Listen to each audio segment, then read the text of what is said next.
வணக்கம். தினசரி வானிலையும் அதனை சார்ந்த அறிவியலும். இன்று டிசம்பர் 21 மார்கழி 5. தெற்கு வங்கக்கடல் அல்லது நிலநடுக்கோட்டு இந்திய பெருங்கடல் சார்ந்து நீடிக்கும் காற்று சுழற்சி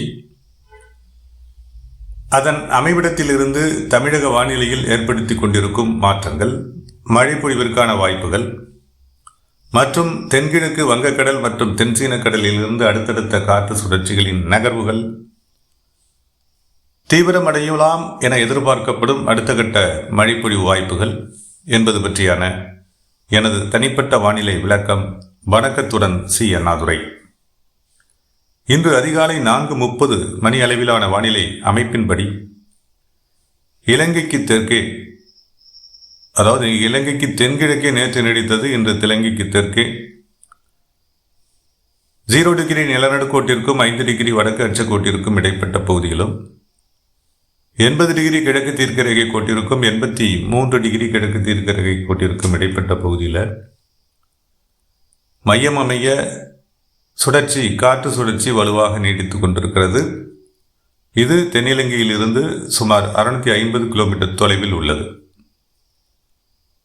இந்த நீண்ட தொலைவில் அமைந்து கொண்டு வடகிழக்கு குளிரலையுடன் கிழக்கு காற்றையும் ஒருங்கிணைத்து குவிதலை ஏற்படுத்தியவாறு சுழற்சி நோக்கி உள்ளீர்க்கப்பட டெல்டா மாவட்டங்கள் மற்றும் இலங்கையின் அநேக பகுதிகள், வட இலங்கை, கிழக்கு இலங்கை, தெற்கு இலங்கை என இலங்கையின் அநேக பகுதிகளில் நல்ல மழைப்பொழிவை ஏற்படுத்தியவாறு நேற்றிலிருந்து வானிலை தொடர்கிறது. அதாவது நாகப்பட்டினம், மயிலாடுதுறை, திருவாரூர், தஞ்சாவூர் மாவட்டத்திலும் அங்கங்கே ஓரிரு இடங்களில் மழைப்பொழிவு ஏற்படுத்தியவாறு வானிலை நேற்றிலிருந்து நகர்கிறது. இந்த மழைப்பொழிவிற்கான வாய்ப்புகள் மேலும் 2 தினங்களுக்கு நீடிப்பதற்கு வாய்ப்புகள் உள்ளன. ஏன்னா இந்த சுழற்சி இதற்கு மேற்கு நோக்கியோ நகர்வதற்கு வாய்ப்பில்லை. அந்த நிலையிலிருந்து சுழற்சி சற்று வடக்கு நோக்கி நகரலாம் அல்லது அடுத்து தொடர்ச்சியாக வரக்கூடிய சுழற்சியுடன் இணைப்பை ஏற்படுத்தலாம். இந்த நிலையில் உயரழுத்தத்தினுடைய பிடியில் 10 டிகிரி வடக்கு அச்சக்கோட்டிற்கு வடக்கே உள்ள தமிழக நிலப்பரப்பு உயரழுத்தத்தினுடைய பிடியில் வலுவான பிடியில் அமைந்திருக்கிறது. அதாவது மகாபாரதத்தில் ஒரு கதை உண்டு. கௌரவ சேனை சக்கரவியூகம் வகுத்து நிற்கும். பாண்டவ சேனையில் அபிமன்யு அதை உடைத்தெறிந்து உள்நுழைவார். ஆனால் அதுக்கு வெளியேற அவருக்கு தெரியாது.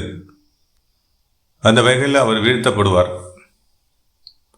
அவ்வளவு வலிமையானது அந்த சக்கரவியூகம் என்று கதையில் படித்திருக்கிறோம். அந்த மாதிரி உயரழுத்தம் டெல்டா மாவட்டங்களை சக்கரவியூகம் வகுத்து காத்து நிற்கிறது. தீவிர நிகழ்வுகள் உள்நுழைந்தாலும் சிதைக்கப்படும் என்ற நிலைதான் தற்போதைய நிலையில் வானிலை அமைப்பு உள்ளது. எனவே இந்த காற்று சுழற்சிகள்லாம் மேலும் வடமேற்கில் நகருவதற்கு வாய்ப்பில்லாமல் நிலநடுக்கோட்டு பகுதிகள் தள்ளிவிடப்படுகின்றன. இந்த நிலையில தான் அடுத்தடுத்த சுழற்சிகளும் உள்ள வரப்போகுது. ஆனால் இந்த வியூகம் எவ்வளோ தூரத்திற்கு நீடிக்கும், எத்தனை நாட்களுக்கு நீடிக்கும் என்பது ஒரு சந்தேகமான நிலை தான்.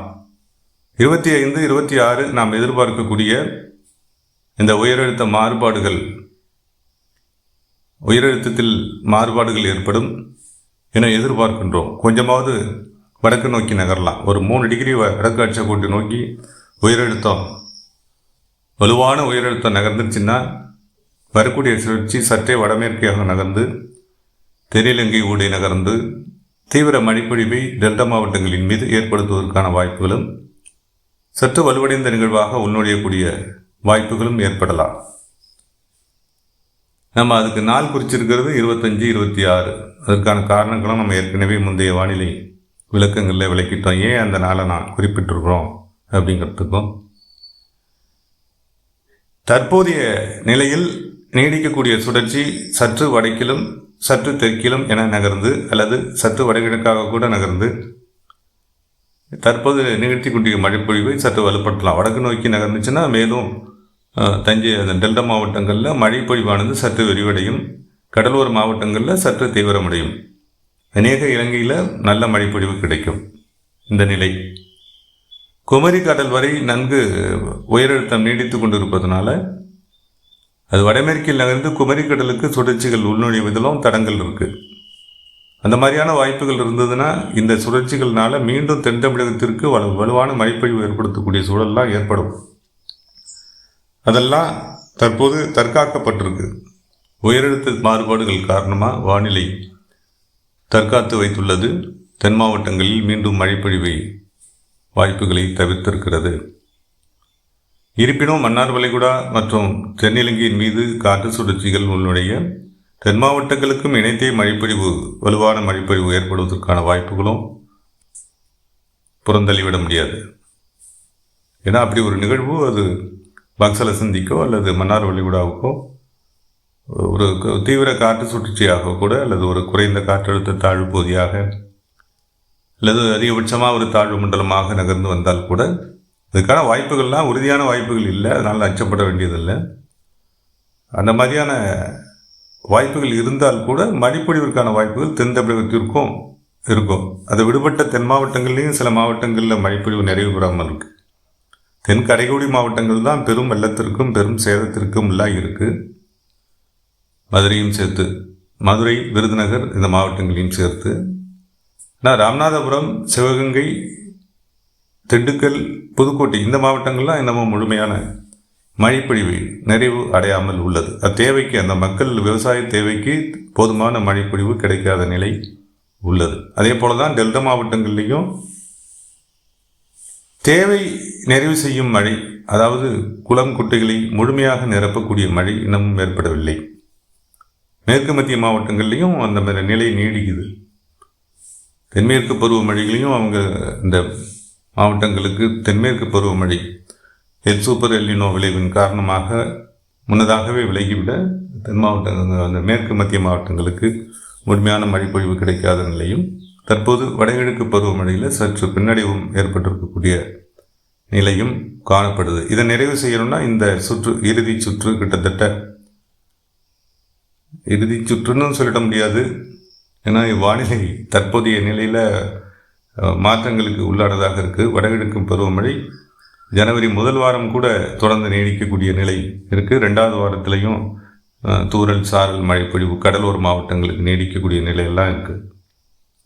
எனவே இந்த சுற்று அடுத்து வரக்கூடிய சுற்று மேற்கு மத்திய மாவட்டங்களில் மழைப்பொழிவை கொண்டு வந்து சேர்க்கலாம். டெல்டா மாவட்டங்களில் சற்று மழைப்பொழிவை தீவிரப்படுத்தலாம். தற்போது நீடித்து கொண்டக்கூடிய சுற்று வலுவடையலாம் என்ற நிலை வரும் நாட்களில் எதிர்பார்க்கப்படுகின்றன. 25, 26 தேதிகளில் அதற்கான நிலை உறுதிப்படுத்தலாம் என்ற நிலையில் வானிலையை தொடர்ந்து கண்காணிப்போம். தொடரும் வானிலை பற்றிய அண்மை தகவல்களுடன் மீண்டும் இணைகிறேன். தொடர்ந்து இந்த இணைப்பில் நீடித்தமைக்கு நன்றி.